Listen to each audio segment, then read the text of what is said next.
ఓం శాంతి 23/7/2026 సాకార ఈశ్వరీయ మధుర మహావాక్యాలు. మధురమైన పిల్లలారా, మీరు తండ్రి సమానం సత్యమైన మెసెంజర్లు అనగా సందేశకులుగా అవ్వాలి. అందరికీ ఇంటికి వెళ్ళాలి అనే సందేశమునివ్వాలి. ప్రశ్న: ఈ రోజుల్లో మనుషుల బుద్ధి రోజంతా ఎక్కడ తిరుగుతూ ఉంటుంది? జవాబు: ఫ్యాషన్ల వైపు. మనుషులను ఆకర్షించేందుకు అనేక రకాల ఫ్యాషన్లు చేసుకుంటారు. ఈ ఫ్యాషన్లను సినిమాల నుండి నేర్చుకుంటారు. పార్వతీదేవి కూడా ఇటువంటి ఫ్యాషన్ చేసుకునేది అని, రకరకాలుగా కేశాలంకరణ మొదలైనవి చేసుకునేది అని భావిస్తారు. తండ్రి అంటున్నారు, పిల్లలైన మీరు ఈ పతిత ప్రపంచంలో ఫ్యాషన్లు చేసుకోరాదు. మిమ్ములను నేను సహజ సౌందర్యము గల ప్రపంచంలోకి తీసుకెళ్తాను. అక్కడ ఫ్యాషన్లు చేసుకునే అవసరమే ఉండదు. పాట: నీవే తల్లివి తండ్రివి. ఓం శాంతి. పిల్లలు పాట విన్నారు. తండ్రి మహిమను గానం చేసేటప్పుడు బుద్ధి పైకి వెళ్తుంది. ఆత్మయే తండ్రికి ఇలా చెప్తుంది, మీరే నావికులు, పతిత పావనులు లేక సత్యమైన సందేశకులు. తండ్రి వచ్చి ఆత్మలకు సందేశమునిస్తారు. ప్రపంచంలో ఎవరినైతే సందేశకులు అని అంటారో వారిలో కొంతమంది చిన్నవారిగా, కొంతమంది పెద్దవారుగా ఉంటారు. కానీ వాస్తవానికి వారు ఏ సందేశాన్ని ఇవ్వరు. అసత్యమైన మహిమ చేశారు. ఈ మనుష్య సృష్టిలో ఒకరికి తప్ప ఇతరులెవ్వరికీ మహిమ లేదు అని పిల్లలు అర్థం చేసుకున్నారు. అందరికంటే ఎక్కువ మహిమ ఈ లక్ష్మీనారాయణలకు ఉంది. ఎందుకంటే వారు నూతన ప్రపంచానికి అధికారులు. ఈ విషయం భారతవాసులకు మాత్రమే తెలుసు. ప్రపంచంలోని వారికి భారతదేశం ప్రాచీన దేశము అని మాత్రమే తెలుసు. భారతదేశంలోనే గాడెస్ దేవీ దేవతల రాజ్యం ఉండేది. కృష్ణుణ్ణి కూడా గాడ్ అని అంటారు. భారతవాసులు వీరినే భగవాన్ భగవతి అని అంటారు. ఈ భగవాన్ భగవతి సత్యుగంలో రాజ్యపాలన చేస్తారు అని ఎవ్వరికీ తెలియదు. భగవంతుడు దేవీ దేవతల సామ్రాజ్యాన్ని స్థాపన చేశారు. మేం భగవంతుడికి పిల్లలైనందున మేం కూడా భగవాన్ భగవతిగా ఉండాలి అనే బుద్ధి కూడా చెప్తుంది. అందరూ ఒక్కరి సంతానమే కదా, కానీ వారిని భగవాన్ భగవతి అని అనరాదు, దేవీ దేవతలు అని అంటారు. ఈ విషయాలన్నీ తండ్రి కూర్చొని అర్థం చేయిస్తూ ఉన్నారు. భారతవాసులు మేం మొదట నూతన ప్రపంచంలో ఉండేవారము అని అంటారు. నూతన ప్రపంచాన్ని అందరూ కోరుకుంటారు. బాపూజీ కూడా నూతన ప్రపంచాన్ని, నూతన రామరాజ్యాన్ని కోరేవారు. కానీ రామరాజ్యం అంటే ఏమిటో అర్థం కొంచెం కూడా తెలియదు. ఈ రోజుల్లో మనుషులకు తమ అహంకారం చాలా ఎక్కువగా ఉంది. కలియుగంలో రాతి బుద్ధి, సత్యుగంలో పారస్ బుద్ధి కలవారు ఉంటారు. కానీ జ్ఞానం ఎవ్వరికీ తెలియదు. భారతదేశమే సత్యుగంలో పారస బుద్ధి కలదిగా ఉండేది. ఇప్పుడు కలియుగంలో రాతి బుద్ధిగా అయిపోయింది. మనుషులైతే దీనిని స్వర్గమని భావిస్తారు. స్వర్గంలో విమానాలు, పెద్ద పెద్ద మహళ్ళు ఉంటాయి.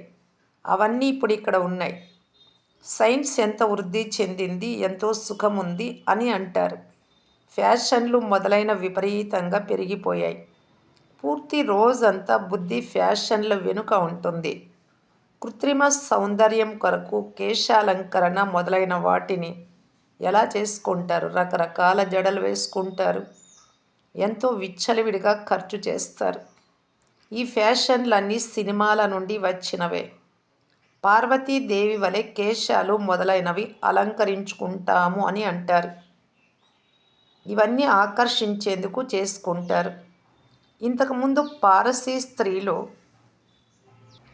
ముఖానికి వలలాంటి నల్లని బట్టను కట్టుకునేవారు. ఎవరిని ఆకర్షించరాదు అని అలా కప్పుకునేవారు. దీనిని పతిత ప్రపంచమని అంటారు. మాతాపితలు మీరే అని మహిమ చేస్తారు కదా, అలా ఎవరిని పిలవాలి? మాతాపితలు ఎవరో కూడా తెలియదు. మాతాపితలు తప్పకుండా వారసత్వాన్ని ఇచ్చి ఉంటారు. తండ్రి పిల్లలైన మీకు సుఖ వారసత్వమునిచ్చి ఉండినారు. బాబా మీరు చెప్పేది తప్పు, ఇతరులెవ్వరిది వినము అని కూడా పిల్లలు అంటారు. ఇప్పుడు శివబాబా మహిమ గాయనం చేయబడుతోంది అని మీకు తెలుసు. అది ఆత్మ అయిన బ్రహ్మ. నేను కూడా పావనంగా ఉండేవాడను, ఇప్పుడు పతితమయ్యాను అని అంటారు. బ్రహ్మ పిల్లలు కూడా బ్రహ్మ కుమారీలమైన మేమే దేవీ దేవతలుగా ఉండేవారము అని 84 జన్మల అంతిమ జన్మలో పతితమయ్యాం పూర్తిగా అని అంటారు. నెంబర్ 1 పావనంగా ఉండేవారే నెంబర్ 1 పతితులుగా అయ్యారు. తండ్రి ఎలా ఉంటారు, పిల్లలు కూడా అలాగే ఉంటారు. స్వయం శివబాబా కూడా నేను బ్రహ్మ అనేక జన్మల అంతిమ సమయంలో వస్తాను అని అంటున్నారు. వారే మొదటి నెంబర్లోని పూజ్య లక్ష్మీనారాయణల వంశంలోని వారు. ఇప్పుడు ఇది సంగం యుగం. మీరు కలియుగంలో ఉండేవారు ఇప్పుడు సంగం యుగంలోని వారిగా అయ్యారు. తండ్రి సంగం యుగంలోనే వస్తారు. డ్రామా అనుసారం పిల్లలు కూడా వృద్ధి చెందుతారు. ఇప్పుడు పిల్లలకు ప్రారంభంలో మేమే దేవతలుగా ఉండేవారము అని, తర్వాత క్షత్రియ వైశ్య శూద్రులుగా అయ్యాము అనే జ్ఞానం లభించింది. మీకు సృష్టి చక్రం అంతా బాగా తెలుసు. ఇది చాలా సులభం. మనం 84 జన్మలు తీసుకున్నాము. చాలామంది బుద్ధిలో ఇది కూడా నిలవదు. విద్యార్థులు నెంబర్ వారుగా ఉండనే ఉంటారు. కుడి నుండి ప్రారంభిస్తారు. మొదటి తరగతి, రెండవ తరగతి, మూడవ తరగతి.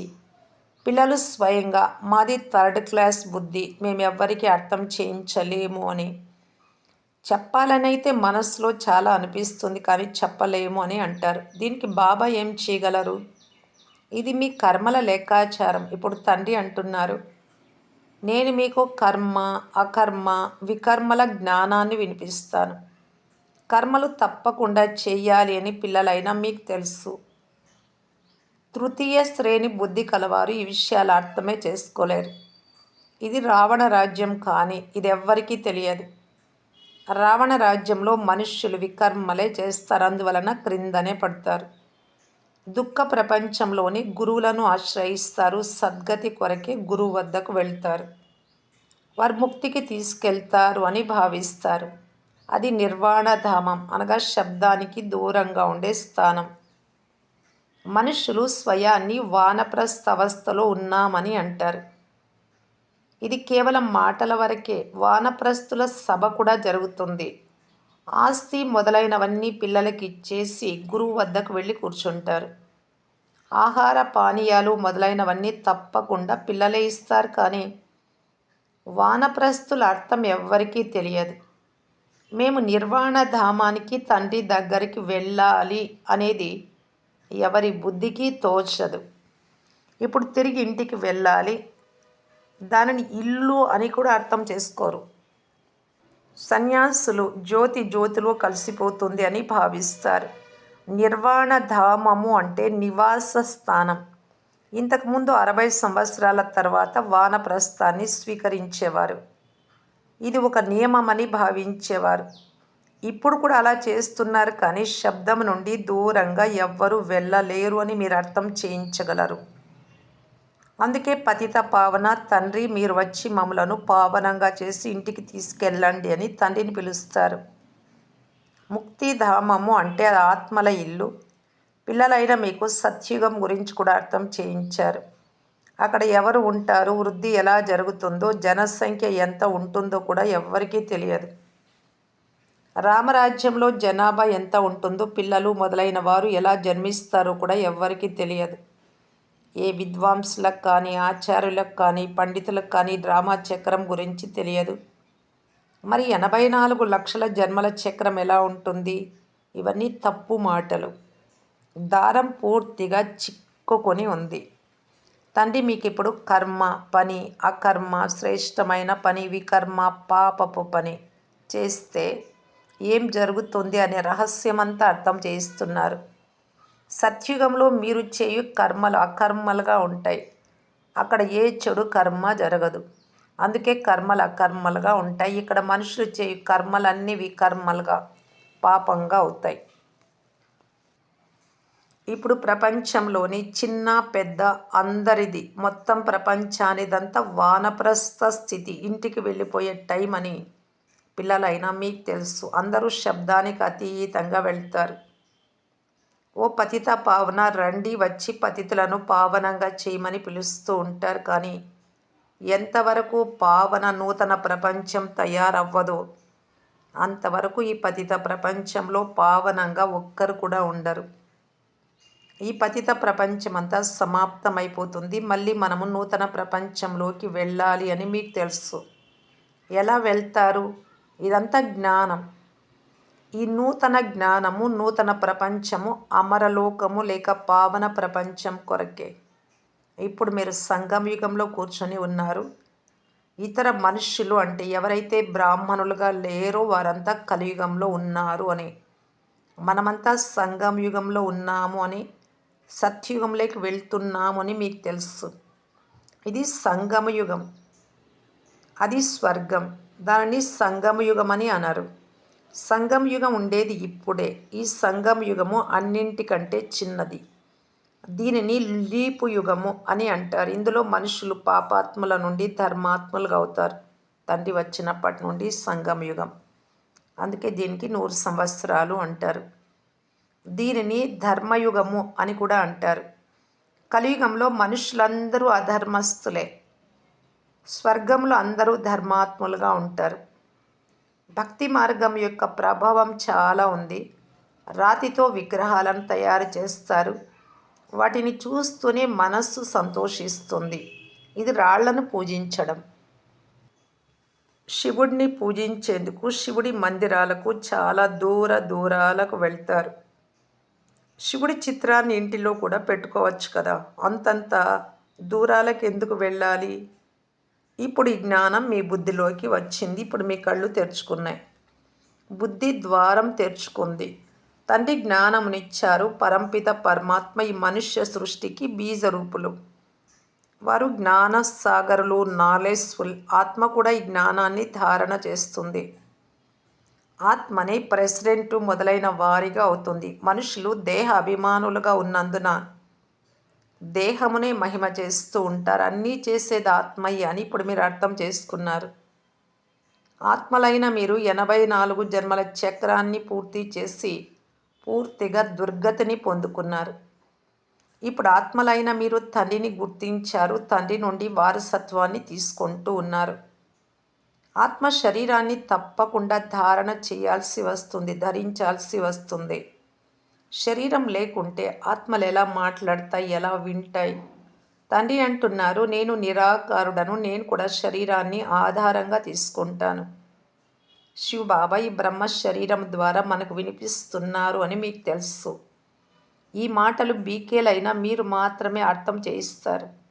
ఇప్పుడు మీ జ్ఞానం లభించింది. బ్రహ్మ ద్వారా ఆది సనాతన దేవీ దేవత ధర్మస్థాపన జరుగుతుంది. తండ్రి రాజయోగాన్ని నేర్పిస్తూ ఉన్నారు. ఇందులో తికమక పడే అవసరమే లేదు. శివబాబా మనకు అర్థం చేయిస్తున్నారు. మనం ఇతరులకు అర్థం చేయిస్తాం. మనకు కూడా జ్ఞానం వినిపించేది శివబాబాయే. ఇప్పుడు మేము పతితుల నుండి పావనంగా అవుతాము అని మీరు అంటారు. ఇది పతిత ప్రపంచము అని తండ్రి అర్థం చేయిస్తూ ఉన్నారు. ఇది రావణ రాజ్యం కదా. రావణుడు పాపాత్ములుగా చేస్తాడు. ఇది ఇతరులెవ్వరికీ తెలియదు. మళ్ళీ రావణుడి బొమ్మను తగులబెడతారు, కానీ కొంచెం కూడా అర్థం చేసుకొని ఎందుకు తగులబెడుతున్నాము అని.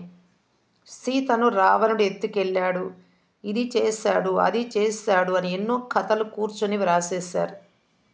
ఆ కథలను వినేటప్పుడు ఏడుస్తారు కూడా. అవన్నీ కట్టు కథలు. మిమ్మల్ని వికర్మాజీతులుగా చేయటానికి నన్ను ఒక్కరినే తలంపు చేయండి.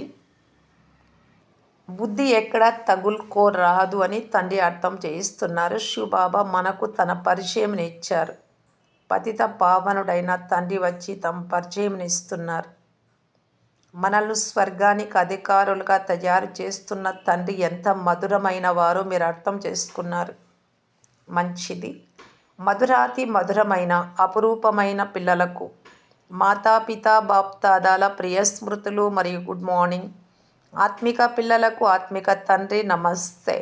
ధారణ కొరకు ముఖ్య సారము. ఫస్ట్ పాయింట్, కర్మ అకర్మ వికర్మల గతిని తెలుసుకొని శ్రేష్టమైన కర్మలే చేయండి. జ్ఞానాన్ని ఇతరులకు దానం చేసి ధర్మాత్ములుగా అవ్వాలి. సెకండ్ పాయింట్, ఇది వానప్రస్థ అవస్థ. ఈ అంతిమ గడియలలో పావన ప్రపంచంలోకి వెళ్ళాలి, పావనంగా తయారు అవ్వాలి అనే సందేశాన్ని అందరికీ ఇవ్వాలి. వరదానము: పాస్ విత్ హానర్గా, గౌరవప్రదంగా పాస్ అయ్యేందుకు సర్వుల ద్వారా సంతుష్టత యొక్క పాస్పోర్టును ప్రాప్తి చేసుకునే సంతుష్టమణి భవ. ఏ పిల్లలైతే తన స్వయంతో, తమ పురుషార్థము లేక సర్వీస్తో, బ్రాహ్మణ పరివారం యొక్క సంపర్కంతో సదా సంతృప్తిగా ఉంటారో వారినే సంతుష్టమణులు అని అంటారు. సర్వాత్మల సంపర్కంలో స్వయాన్ని సంతుష్టంగా ఉంచుకోవటము లేక సర్వులను సంతుష్టపరచటం. ఇందులో ఎవరైతే విజయులుగా అవుతారో వారే విజయమాలలో వస్తారు. పాస్ విత్ హానర్గా అయ్యేందుకు అందరి ద్వారా సంతుష్టత పాస్పోర్టు లభించాలి. అందరూ మీ పట్ల సంతృప్తి పడాలి. ఈ పాస్పోర్ట్ తీసుకునేందుకు కేవలము సహించేది లేక ఇముడ్చుకునే శక్తిని ధారణ చేయండి. ఈ రెండు శక్తులు ఉంటే అందరూ మీ ద్వారా సంతృప్తి పడతారు.